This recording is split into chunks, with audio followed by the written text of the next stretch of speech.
आज तो ये सिर्फ चक्का जाम बंद थे, आपके बिजनेस एस्टेब्लिशमेंट्स, आपके ट्रेड्स, आपके कॉमर्स, आपके ट्रांसपोर्ट आउट ऑफ रोड था। अगर इन्होंने इस बंद के बाद भी नींद से नहीं जागा गवर्नमेंट ऑफ इंडिया, तो हम इसको दूसरे स्टेप पे पब्लिक में लेके जाएंगे और पूरी पब्लिक को हम मोबिलाइज करके सड़क पे ले आएंगे। लद्दाखी जानते हैं कि लद्दाख की डेवलपमेंट कैसे करनी है। लद्दाखी जानते हैं कि लद्दाख को किस ने रूल करना है। लद्दाखी जानते हैं कि लद्दाख के लिए कौन सा लॉ, कौन सा रूल फिट होगा। इसीलिए हम नहीं चाहते हैं कि कोई ब्यूरोक्रेट आके लद्दाख पे हुकूमत करे, कोई ब्यूरोक्रेट आके लद्दाख पे रूल करे। लद्दाख के लिए लॉ बनाए, रूल बनाए और एग्जीक्यूट करे। हम चाहते हैं लद्दाखी अपने लिए लॉ बनाए, अपने लिए रूल करे, लद्दाखी एग्जीक्यूट करे, लद्दाखी गवर्न करे। लद्दाख में आज एक मुकम्मल बंद है और बंद लद्दाख के लोगों की डिमांड है कि उन्हें पूर्ण राज्य का दर्जा मिले। उनकी डिमांड है कि राज्यसभा और लोकसभा में उनको शेयर मिले। उनकी डिमांड उसके अलावा है कि 10,000 के करीब जिन पोस्टों को आइडेंटिफाई किया गया है उनको फॉर्म भरा जाए। मेरे साथ असगर करबलाई जुड़ चुके हैं, करगिल डेमोक्रेटिक अलायंस के नेता हैं। असगर साहब, मुझे ये बताइएगा कि आज लद्दाख में मुकम्मल बंद है, क्या वजह? जुनैद साहब, आप अच्छी तरह से जानते हैं कि लद्दाख की आवाम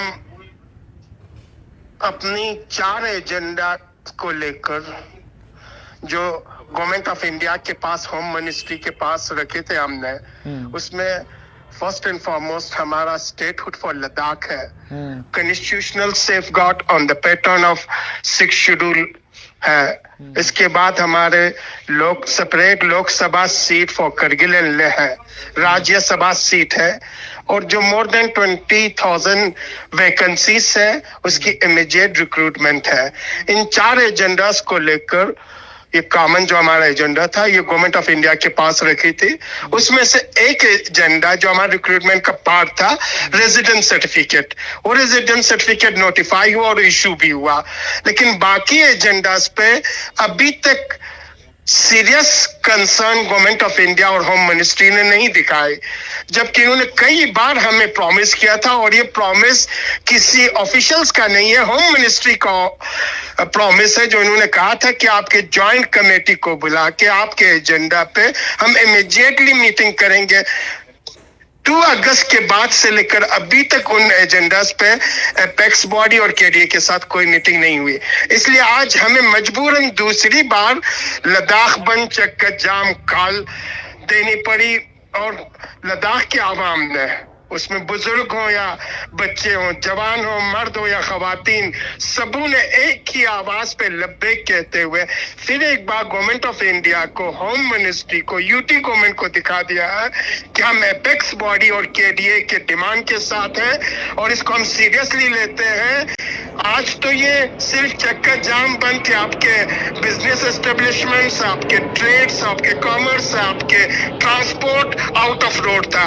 अगर इन्होंने इस बंद के बाद भी नींद से नहीं जागा गवर्नमेंट ऑफ इंडिया, तो हम इसको दूसरे स्टेप पे पब्लिक में लेके जाएंगे और पूरी पब्लिक को हम मोबिलाइज करके सड़क पे ले आएंगे।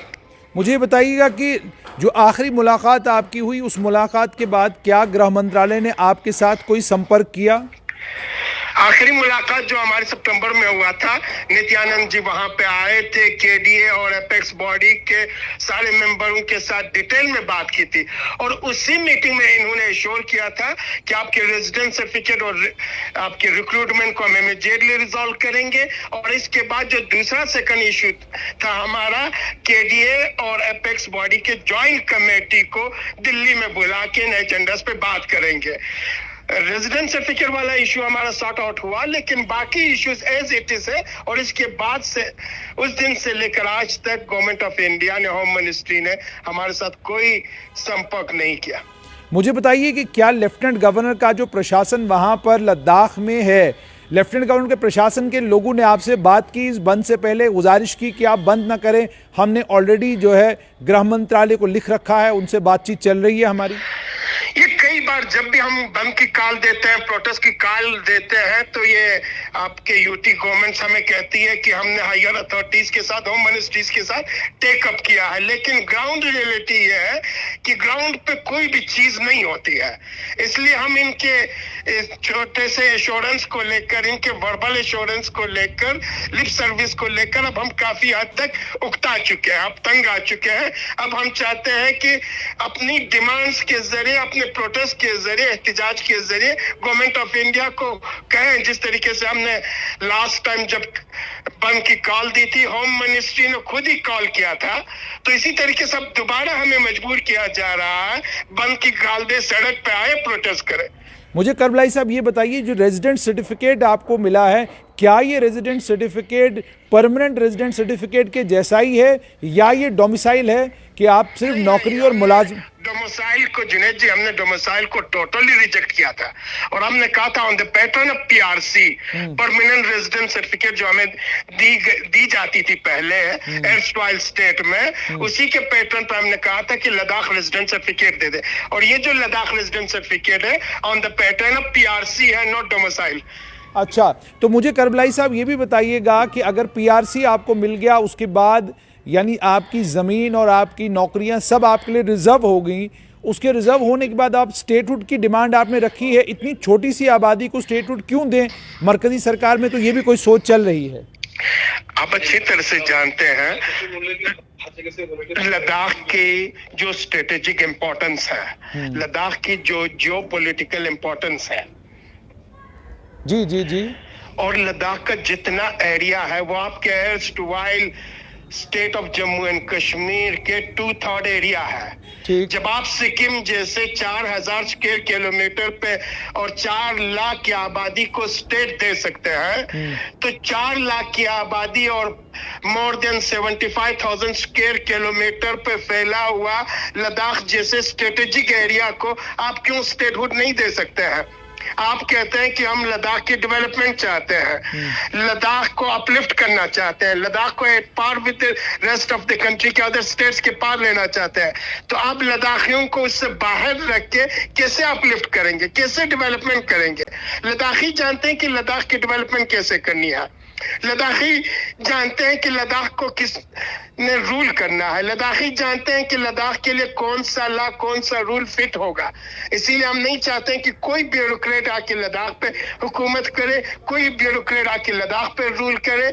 लद्दाख के लिए लॉ बनाए, रूल बनाए और एग्जीक्यूट करे। हम चाहते हैं लद्दाखी अपने लिए लॉ बनाए, अपने लिए रूल करे, लद्दाखी एग्जीक्यूट करे, लद्दाखी गवर्न करे। मुझे ये बताइए, क्या लेजिस्लेटिव असेंबली की भी मांग आपने की है? क्योंकि लोकसभा में आपको 2 सीटें चाहिए, राज्यसभा में आपको आपका शेयर चाहिए, वो तो सुनने में आ रहा है, लेकिन क्या आप लद्दाख के लिए असेंबली की भी मांग कर रहे हैं? जुनैद साहब, जब हम स्टेटहुड की बात कर रहे हैं तो फुल फ्लेज स्टेटहुड की बात कर रहे हैं with legislative assembly, with cabinet minister headed by chief executive CM, chief minister. तो अगर ये मांग आपकी नहीं मानी जाती असगर साहब, तो आगे जाकर क्या देखने को मिल सकता है?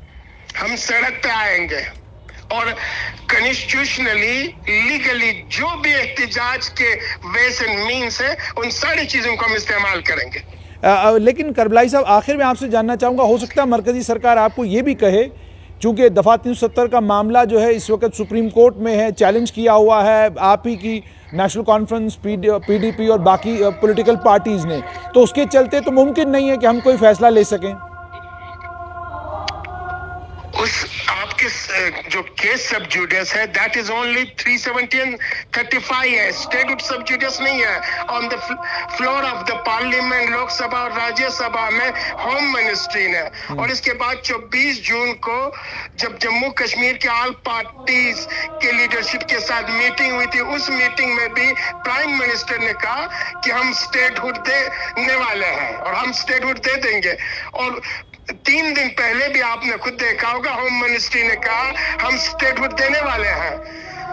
जब आप जम्मू कश्मीर को स्टेटहुड देने वाले हैं तो लद्दाख को क्यों नहीं दे देंगे? हम तो पहले ही स्टेट थे। बिल्कुल, बहुत बहुत तो शुक्रिया। ये हमारी कॉन्स्टिट्यूशनल राइट है, ये हमारी फंडामेंटल राइट है।